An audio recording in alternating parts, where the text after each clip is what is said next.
మీరు స్క్రీన్ పైన చూస్తున్నది బిజినెస్ స్టాండర్డ్ రిపోర్ట్. ఎందుకు ఈ బిజినెస్ స్టాండర్డ్ రిపోర్ట్ చూపుతున్నాడు సార్ అనుకోవచ్చు. మీరు చూడండి, ఈ రిపోర్ట్ ఏంటంటే కేరళ ఇండస్ట్రీస్ మినిస్టర్ రాజీవ్ చాలా కమిటెడ్ మార్క్సిస్ట్. ఆయన ఏమంటున్నాడు, అదానీ నిర్వహిస్తున్నటువంటి విజంగం పోర్ట్ నుంచి కేరళ నుంచి అదానిని పంపించే ఆలోచన మార్క్సిస్ట్ ప్రభుత్వం చేయడం లేదు అన్నది ఆయన స్టేట్మెంట్. ఎందుకు ఈ చర్చ వచ్చింది?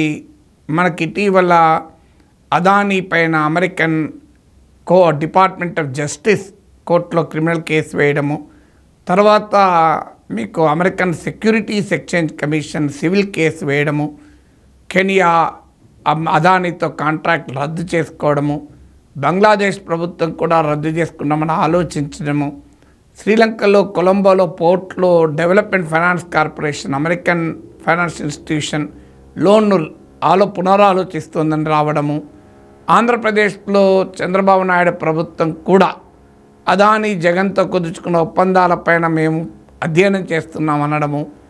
ఈ కాంటెక్స్ట్లో కేరళ ఇండస్ట్రీస్ మినిస్టర్ని అడిగారు. ఆయన కేరళ ఇండస్ట్రీస్ మినిస్టర్ చాలా సూటిగా చెప్తున్నాడు, అది విజింగం పోర్టు. వాస్తవంగా ఈ పోర్టుకు వ్యతిరేకంగా చాలా పెద్ద యాక్టివిటీ కూడా నడిచింది. ఈ అదానీ నిర్వహిస్తున్న ఈ పోర్ట్ అదానీలో పోర్టు నుంచి క్యాన్సిల్ చేసే ప్రసక్తే లేదు అని అంటున్నాడు. మరి ఎందుకు అంటున్నాడు? నేను చాలాసార్లు చెప్పాను. ఈవెన్ తెలంగాణలో కూడా రేవంత్ రెడ్డి ప్రభుత్వం అదానీని ఆహ్వానిస్తోంది. రాహుల్ గాంధీమో అదానీ పైన పోరాడుతుంటే తెలంగాణలో కాంగ్రెస్ ప్రభుత్వం అదానీని ఆహ్వానించడం ఏంటి అని బీఆర్ఎస్ వారు విమర్శించినప్పుడు కూడా చెప్పాను. అదానీ ఇండస్ట్రియలిస్ట్, దేశంలో పెట్టుబడులు పెట్టేది ఇండస్ట్రియలిస్ట్ పెడతారు తప్ప నాగేశ్వరరావు అంటాడు పెట్టాడు. నేను ఒక టీవీ ఛానల్ పెట్టుబడి పెట్టలేను, ఓ పేపర్కు పెట్టుబడి పెట్టలేను. మ్యాక్సిమం అయితే ఏ పెట్టుబడి లేకుండా యూట్యూబ్ ఛానల్ నడుపుకోగలను. పెట్టుబడులు పెట్టాల్సిన వాళ్ళు ఎవరు?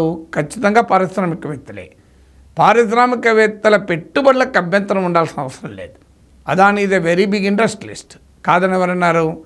అదానీకి భారతదేశంలోనే కాదు ప్రపంచవ్యాప్తంగా వ్యాపారాలు ఉన్నాయి. ఏ వ్యాపారాలు ఉన్నాయి? డేటా సెంటర్ల నుంచి మొదలుకొని బొగ్గు తవ్వడం వరకు ఉన్నది. సో ఏది లేనిది ఏంటి? పవర్, సోలార్ పవర్ నుంచి మొదలుకొని ఈ పోర్ట్ల వరకు ఉన్నది. అదానీకి లేని బిజినెస్ అంటూ లేదు. అందువల్ల అదానీ నుంచి పెట్టుబడులు రావడానికి ఎవరు వ్యతిరేకము కాదు, వ్యతిరేకించాల్సిన అవసరం కూడా లేదు. కానీ ఆ బిజినెస్ పెట్టడానికి అదానీకి పొలిటికల్ నెక్సస్ వల్ల గనక మేలు చేస్తే అది తప్పు. ఇప్పుడు ఆంధ్రప్రదేశ్లో అదానీ పెట్టుబడులు పెడతానని కూడా వస్తున్నాడు. ఇప్పుడు చంద్రబాబు నాయుడు ప్రభుత్వం వచ్చాక కూడా ఎవరైనా పెట్టవద్దని అంటున్నామా?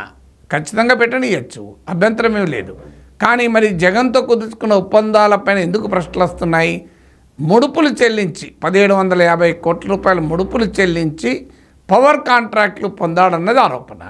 సో మీకు ఎక్కడైనా ప్రిన్సిపల్ ఏంటి అంటే ఇండస్ట్రియలిస్టును వ్యతిరేకించాల్సిన అవసరం లేదు, ఇండస్ట్రీ పెట్టడాన్ని వ్యతిరేకించాల్సిన అవసరం లేదు. కమ్యూనిస్టులు బడా పెట్టుబడిదారులకు వ్యతిరేకంగా పోరాడడమే మా పార్టీ కార్యక్రమం అని చెప్పుకుంటున్నా. సిపిఎం వాళ్ళు కూడా వ్యతిరేకించడం లేదు. ఎందుకంటే వారు సిపిఎం వారు ఇక్కడ కేరళలో ప్రభుత్వం నడిపేది రెవల్యూషన్ తీసుకొచ్చడానికి నడపడం లేదు. కేరళలో ప్రభుత్వం నడిపేది with in the Indian constitution. CPM రాజ్యాంగం ప్రకారం ప్రభుత్వం కాదు అక్కడ నడిచేది. అక్కడ నడిచేది భారత రాజ్యాంగం ప్రకారం. సిపిఎం సిద్ధాంతరీత్యా గుత్త పెట్టుబడిదారులకు వ్యతిరేకం కావచ్చు. గుత్త పెట్టుబడిదారులను ఉండనీయమని చెప్పే సిద్ధాంతం కలిగిన సిపిఎం కూడా భారత రాజ్యాంగం అనుమతిస్తున్న బిగ్ క్యాపిటలిస్టులను కేరళలో అనుమతిస్తున్నారు. అందుకే ఎప్పుడు కూడా మనము క్రోనీ క్యాపిటల్కి వ్యతిరేకంగా మాట్లాడాలి తప్ప క్యాపిటల్కి వ్యతిరేకం కాదు. కేరళలో సిపిఎం ఏంది? చైనా కమ్యూనిస్ట్ పార్టీ నాయకత్వంలో ఉండే చైనాలో కూడా పెద్ద ఎత్తున మల్టీనేషనల్స్ కూడా ఆహ్వానిస్తున్నారు. ఇప్పుడు ఈవెన్ కేరళలో కూడా మల్టీనేషనల్స్ ఆహ్వానిస్తున్నారు. అందువల్ల ఎప్పుడు కూడా క్యాపిటల్కు వ్యతిరేకం ఉండాల్సిన అవసరం లేదు. క్రోనియిజం అంటే ఏంటి? పొలిటికల్ నెక్సెస్తో ప్రయోజనాలు పొందడానికి క్రోనియిజం. నిజంగా నేను ఉత్పత్తి చేసి పెట్టుబడి పెట్టి 4 పైసలు సంపాదించుకుంటే ఈ వ్యవస్థ అనుమతిస్తుంది, అభ్యంతరం ఏం లేదు కదా. అందుకని పొలిటికల్ నెక్సెస్తో అవినీతి పాల్పడి బిజినెసెస్ చేస్తేనే వ్యతిరేకం. అందువల్ల ప్రతి అదానీ వ్యాపారాన్ని వ్యతిరేకించాల్సిన అవసరం లేదు. అదానీ వ్యాపారంలో కనుక క్రోనిజం ఉంటే, కరప్షన్ ఉంటే దాన్ని వ్యతిరేకించాలి. ఎందుకంటే ఇది కేరళలో ఇప్పుడేం కాదు. ఇప్పుడు చాలామంది వాదన చేయొచ్చు, కేరళలో ఇప్పుడు కమ్యూనిస్టులు మారినరోండి. 1957లో ఈఎంఎస్ నంబూద్రిపాద్ ప్రభుత్వమే బిర్లా కంపెనీని ఆహ్వానించింది. ఇది రాజీవ్ ఇంటర్వ్యూలో కూడా, బిజినెస్ స్టాండర్డ్ ఇంటర్వ్యూలో కూడా చెప్పారు. ఇప్పుడు కాదు, 1957లో సిపిఎం కమ్యూనిస్ట్ పార్టీ ప్రభుత్వం మొదటిసారిగా ప్రపంచంలో ఎన్నికల ద్వారా అధికారంలోకి వచ్చారు. అప్పుడు కూడా బిర్లా కంపెనీని ఆహ్వానించడమే కాకుండా బిర్లా కంపెనీతో పాటు రాష్ట్ర ప్రభుత్వం కూడా పెట్టుబడి పెట్టింది ఆ కంపెనీలో. ఇంకా అప్పటికి పబ్లిక్ ప్రైవేట్ పార్ట్నర్షిప్ అనే కాన్సెప్టే లేదు. పీపీపీ అన్న కాన్సెప్టే లేని రోజుల్లో 1957లో ఇంకా అప్పటికి భారతదేశంలో కూడా సోషలిజం అనే ఆలోచన ఉన్న సమయంలో కమ్యూనిస్ట్ పార్టీ ప్రభుత్వము బిర్లాతో కలిపి పెట్టుబడి పెట్టింది. అందువల్ల మనకు చరిత్ర మర్చిపోతే కూడా కరెక్ట్ కాదు. సో అందువల్ల ఇక్కడ ఇండస్ట్రీస్ పెట్టకుండా ఎంప్లాయ్మెంట్ రాదు. ఇప్పుడు కేరళకు కూడా ఇబ్బంది ఏంటంటే, బెంగాల్లో లెఫ్ట్ ప్రభుత్వం ఎదుర్కొన్నది కూడా ఇదే. ఒక దశ వచ్చాక ఏమవుతుంది అంటే, ప్రజలు మా ఆస్పిరేషనల్ అంటారు. నువ్వు సిద్ధాంతం పేరు చెప్పి ప్రజలకు మోడర్న్ డెవలప్మెంట్ దూరం చేయకూడదు. సో ఇక్కడ కేరళలో కూడా ప్రాబ్లం అది. కేరళ చాలా చిన్న state. Kerala accounts for 1.6% of India's area. భారతదేశ వైశాల్యంలో కేవలం 1.6% మాత్రమే.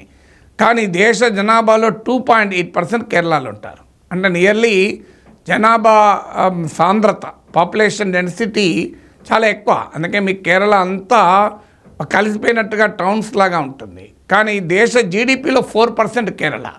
దీన్ని ఇప్పుడు పెంచుకోవాలనే తాపత్రయం. ఇప్పుడు తమిళనాడు పక్కనే ఉన్న స్టేట్ది 8.6%. కానీ తమిళనాడు వెరీ బిగ్ స్టేట్ కేరళతో పోలిస్తే, దాదాపు డబుల్. ఎందుకంటే కేరళ నుంచి 20 లోక్సభ సీట్స్ ఉంటే తమిళనాడు నుంచి 39 లోక్సభ సీట్స్ ఉన్నాయి. అందువల్ల కేరళలో చాలామందికి ఉండే రాంగ్ ఒపీనియన్ ఏంటంటే, కమ్యూనిస్టులు కదా, యాంటీ బిజినెస్, యాంటీ ఇండస్ట్రీ. ఇప్పుడు మీకు ఇండస్ట్రీస్ మినిస్టర్ రాజీవ్ చాలా ఆసక్తికరమైన డేటా ఇచ్చాడు. ఆయన ఉదాహరణలతో సహా చెప్పాడు. మీకు ఇటీవల కేంద్ర ప్రభుత్వం ఒక డేటా ఇచ్చింది, మినిస్ట్రీ ఆఫ్ లేబర్. స్ట్రైక్స్ హయ్యెస్ట్గా ఎక్కడ జరిగాయంటే తమిళనాడులో జరిగాయి. దేశంలో జరిగిన సమ్మెల్లో 26% మీకు తమిళనాడులో జరిగాయి. తమిళనాడులో హయ్యెస్ట్. కానీ విచిత్రం ఏంటంటే, స్ట్రైకులు బాగా జరిగిన తమిళనాడు రాష్ట్రం కూడా ఇండస్ట్రియల్గా చాలా డెవలప్డ్. ఇది కూడా రాంగ్ నోషన్. స్ట్రైకులు జరిగితే, కార్మికులు సమ్మెలు చేస్తే ఆ ఆర్థిక అభివృద్ధి, పారిశ్రామిక అభివృద్ధి పూర్తిగా దెబ్బతింటుంది అనే దానికి కూడా భిన్నం. Tamil Nadu leads in industrial production, Tamil Nadu leads in industrial strikes also. ఇక మీకు ఇంకో ఆశ్చర్యం చెప్తాను, value of business last due to strikes. అంటే సమ్మెల వల్ల వ్యాపారం కోల్పోయింది ఎక్కువగా గుజరాత్లో జరిగింది. అంటే గుజరాత్ ఇది ప్యారడైజ్ ఆఫ్ క్యాపిటల్. దేశంలో ఉన్న పెట్టుబడులు, ప్రపంచంలో పెట్టుబడులన్నీ గుజరాత్కి వెళ్తుంటాయి. కానీ గుజరాత్లో హయ్యెస్ట్గా సమ్మెల వల్ల వాల్యూ ఆఫ్ బిజినెస్ లాస్ అయింది. ఎక్కడ కేరళ లేదు. అంటే ట్రేడ్ యూనియన్ మూవ్మెంట్ ఉండి కమ్యూనిస్టుల నాయకత్వంలో కార్మిక పోరాటాలు జరిగే గడ్డ పైన మీకు బిజినెస్ లాస్ ఏం కాలేదు. ఇప్పుడు ఐబిఎం లాంటి మల్టీనేషనల్స్ కేరళలో ఎంటర్ అవుతున్నాయి. డెన్మార్క్, నార్వేకి చెందిన కంపెనీలు కూడా వస్తున్నాయి. తాజాగా అయితే మైక్రో, స్మాల్ అండ్ మీడియం ఎంటర్ప్రైజెస్కి ప్రియారిటీ ఇవ్వాలని ఒక్క ఏడాదిలో 1,00,000 ఎంఎస్ఎంఈ మైక్రో, స్మాల్, మీడియం ఇండస్ట్రీస్ను ఏర్పాటు చేయాలని కేరళ ప్రభుత్వం లక్ష్యంగా పెట్టుకుంది. 1,00,000 యూనిట్స్ పర్ ఇయర్.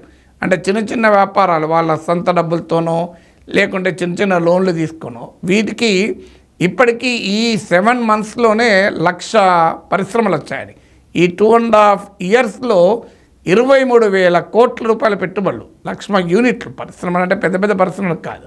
అందువల్ల కేరళకు కూడా ఇన్ఫ్రాస్ట్రక్చర్ అవసరము. అందుకే ఇప్పుడు విజింగం పోర్ట్ వాస్తవంగా అంతకు ముందున్న కాంగ్రెస్ ప్రభుత్వం ఒప్పందం కుదుర్చుకుంది. కానీ సిపిఎం ప్రభుత్వం వచ్చాక కూడా దాన్ని కంటిన్యూ చేసింది. అల్టిమేట్గా కేరళ ఎక్స్పీరియన్స్ మనకి ఏం చెప్తుందంటే, కమ్యూనిస్ట్ పార్టీలున్నా, క్యాపిటలిస్ట్ పార్టీలున్నా, ఎవరన్నా ఉండనియండి, ప్రజలకు ఎంప్లాయ్మెంట్ కావాలి. ఎంప్లాయ్మెంట్ కావాలంటే ఇన్వెస్ట్మెంట్ ఉండాలి. ఇన్వెస్ట్మెంట్ పెట్టగలిగే కెపాసిటీ క్యాపిటలిస్ట్లో పెడతారు. ఎవరు పెడతారో పెట్టలేడు. సో అందువల్ల క్యాపిటల్ అనేది అనివార్యం. క్యాపిటల్ పట్ల నెగిటివ్గా ఉండాల్సిన అవసరం లేదు. క్యాపిటలిస్ట్ అంటేనేదో నెగిటివ్గా ఉండాల్సిన అవసరం లేదు. We have to encourage capital investment. ఎక్కడ వ్యతిరేకించాలి? వాళ్ళు ఏదైనా అవినీతి పాల్పడితే వ్యతిరేకించాలి. వారు ఏమైనా మా ఉద్యోగుల్ని, కార్మికుల్ని దోచుకుంటే వ్యతిరేకించాలి. వాళ్ళు ప్రాఫిటీరింగ్, గుత్తాధిపత్యం ద్వారా ఇతరత్ర అక్రమంగా లాభాలు ఆర్జిస్తే వ్యతిరేకించాలి, వాళ్ళు పన్నులకు సరిగా కట్టకపోతే వ్యతిరేకించాలి, వాళ్ళు క్రోనిజానికి పాల్పడతారు, అంటే పొలిటికల్ కాంట్రాక్ట్స్ ఉపయోగించుకొని అక్రమంగా లాభపడితే సహజమైన నేచురల్ రిసోర్సెస్ పొందిన ట్యాక్స్ కన్స్యూమర్ దాన్ని వ్యతిరేకించాలి. కానీ క్యాపిటల్ను ఈ వ్యవస్థలో వ్యతిరేకించడం మూర్ఖత్వం అవుతుంది. ఎందుకంటే ఈ వ్యవస్థలో డెవలప్ కావాలంటే క్యాపిటల్ కావాల్సిందే, ఇన్వెస్ట్మెంట్ కావాల్సిందే. ఈ ప్రాగ్మాటిజాన్ని కమ్యూనిస్టులు కూడా కేరళలో చూపెడుతున్నారు, చైనాలో కూడా చూపెడుతున్నారు.